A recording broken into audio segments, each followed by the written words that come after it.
ये बिस्सी के लिए तो ये प्रेस कॉन्फ्रेंस नहीं है। रिजवान बैटरी वाला इतने दिन से खामोश है, इलेक्शन चल रहा है शहर में, और आज अचानक प्रेस कॉन्फ्रेंस बुलाने का मतलब? जी सर, बिस्सी की लड़ाई अल्हम्दुलिल्लाह रिजवान बैटरी वाला एक मेहनत का इंसान है और तारीख है सर, आज तक मेहनत करके कमाता है और खाता है। और आप लोगों के अगर कोई अंदर पेटे ऐसी कुछ रिपोर्ट होगी तो चला दीजिएगा कि ये रिजवान बैटरी वाले का लेन देन, मैं आपका खैर मकदम करूँगा। और दूसरे लीडरों का आप लोगों के लग नहीं होएगा, आवाम का डिमांड होएगा तो मुझसे ले लेना। आवाम का तो डिमांड है, जो लोग बिस्सी लिए है उसको सामने लाया जाए। अगर आपके पास कुछ है तो दीजिए। बिल्कुल दूंगा। मैंने आपसे कहा कि हम एक निवेदन अभी शहर के उलमाए किराम मरहबा कलेक्शन मॉल, रेडीमेड कपड़ों का भरपूर खजाना, jeans pant, T shirt, cargo pant, night pant, बच्चे और बच्चियों के लिए अच्छे खूबसूरत और उम्दा ड्रेस। पता याद रखें, जमुर हाई स्कूल मेन रोड, जैतून। इसी मौजूदा खासदार मिस्टर सुभाष भामरे जी का जो फलस्तीन, आज पूरी दुनिया की इंसानियत फलस्तीन के मजलूम मुसलमानों के लिए अपनी दिलो जान निकाल के रख दी है, अपनी हिमायत करके रख दिए है।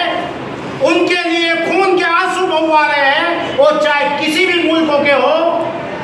और हिंदुस्तान की तारीख, मेरे भारत की तारीख, देश आज़ादी से लेकर के आज तक किसी की भी सरकार रही हो, चाहे नरेंद्र मोदी जी की सरकार क्यों ना रही हो, उसने फलस्तीन को समर्पित किया है, उसने फलस्तीन को सपोर्ट किया है।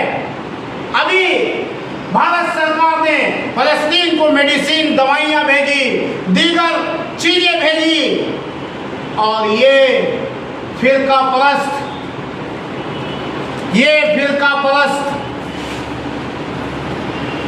खासदार, ये फिरका परस्त खासदार ईद की नमाज के दिन एक नौजवान ने अपने दिल की भड़ास निकालनी चाहिए।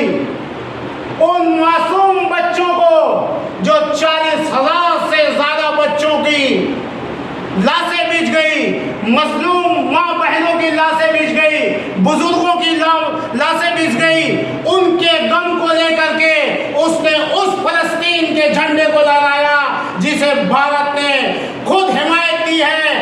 इस भारत ने उसे मदद भेजी है, हमेशा दोनों साथ में खड़े रहे हैं। तो ये गद्दार हमें कहता है कि पाकिस्तान चले जाओ। मिस्टर भामरे, आज रिजवान बैटरी वाला फलस्तीन का झंडा लहरा रहा है। तुझ में दम है तो तू मुझे पाकिस्तान भेज के बता। मुझे पाकिस्तान भेजने से पहले मेरे हाथ में मेरा तिरंगा है। इस मुल्क ने, जिसने उन्हें दवाइयां भेजी है, मेडिसिन भेजी है, उन्हें मदद भेजी है, हमेशा फलस्तीन के साथ खड़ा रहा है। ऐ गद्दार खासदार, तू पहले इन्हें पाकिस्तान भेज। पाकिस्तान का नाम लेके मुसलमानों को नहीं बदनाम करना। भाई लेके खड़े रहो। मुसलमानों की तारीख तुम्हें याद नहीं है तो मैं 1 मिनट में याद दिला दूं। 1965 का युद्ध याद कर लीजिए, जब पाकिस्तान और भारत की जंग हुई थी और भारत हारने के मोड़ पे खड़ा था। उस वक्त इस धरती से पैदा हुआ मुसलमान वीर शहीद अब्दुल हमीद वही मुसलमान था जो पाकिस्तानियों के टैंक को उड़ा करके और भारत की लाज रखी थी, अपने आप को शहीद कर दिया था। हम इस मिट्टी से पैदा हुए हैं और इस मिट्टी में दफन होंगे। ये मुल्क जितना तुम्हारा है उतना ही हमारा है, ये तुम्हारे बाप का नहीं है। हमें पाकिस्तान के एजेंट कहने वालों, अपने गिरेबान में झांको। हमने इस मिट्टी को लहू दिया है, तुम पाकिस्तानी हो क्या? धुलिया लोकसभा के लोग वोटर्स हर जाति के, हर मजहब के,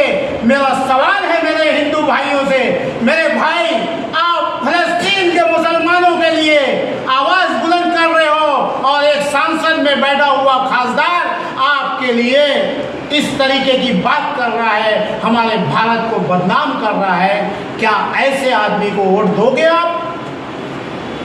हमारे गांव शहर के मैं ओलमाए के नाम से, सोशल वर्करों से, सामाजिक काम करने वालों से सबसे अपील करना चाहूँगा, कोई सेकुलर नहीं है, मुसलमान के लिए कोई सेकुलर नहीं है।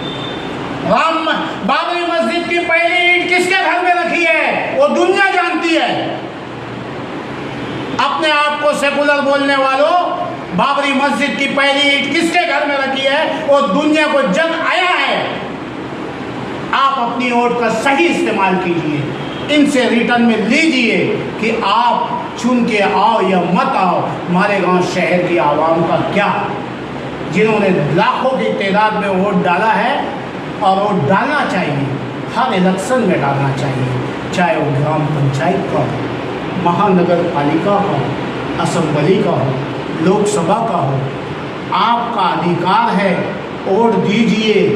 इस्लाम कुरान आपको इजाज़त दे रहा है कि वोट दीजिए, वोट देना चाहिए। लेकिन हमारे गांव शहर की आवाम इन सियासी चमचे ये दलालों से जो आज संविधान और दस्तूर बचाने की बात कर रहे हैं, बैटरी वाला इनसे पूछ रहा है, भाई साहब 50 साल में तुमसे मालेगांव की रोड नहीं बनी रे भैया, मालेगांव की गटर नहीं बनी रे भैया, मालेगांव की रिजर्व वो जमीन, गार्डन की जमीन बेच के खाने वाले आप लोग हैं रे भैया, मालेगांव शहर के 12-25 के टुकड़े करके बेचने वाले आप लोग हैं रे भैया। गार्डन की ज़मीन, स्कूल की ज़मीन, कब्रिस्तान की ज़मीन, हाँ खेलकूद की ज़मीन, मार्केट की ज़मीन, तुम्हारे को बताऊँ 11,000 कॉलोनी की तकरीबन 36 एकड़ ज़मीन, ये सब तुम लोगों ने बेच के खाए हैं चोरों। इनके बोलने पे आप वोट मत दीजिए, इनसे सवाल कीजिए कि किसने बिस्सी बिस्सी कहने वालों, किसने कितने की बिस्सी उठाया। मेरा हमारे गांव शहर की धूलिया लोकसभा की आवाम से गुजारिश है, आप अपनी वोट दीजिए और हमारी हिंदुस्तानी गंगा जमुना तहजीब को कायम रहने दीजिए, भाईचारगी बढ़ाइए, अपने वो पुराने दौर को याद करिए, हमारे वालिदैन के टाइम कि लोग किस तरीके से एक दूसरे से मिलते थे। मेरे भाई, ये लीडर आज है कल नहीं रहेंगे, ये देश और हम हमेशा रहने वाले हैं। हम मिलजुल करके काम करें और सही आदमी को वोट दें, सही आदमी को चुन के लाए, सही आदमी से रिटर्न में ले। यही रिजवान बैटरी वाले का मकसद है, यही हमारा मुतालबा है। जय हिंद, जय माँ। तो पार्लियामेंट इलेक्शन में कई उम्मीदवार हैं धुलिया मालेगांव से, तो कौन सही लगता है उसमें? आवाम बेहतर जानती है, हम लीडरों से ज़्यादा आवाम जानती है। तो आप किसको हिमायत करेंगे? हम तो कह दिए, जो शहर की बातों को मानेगा।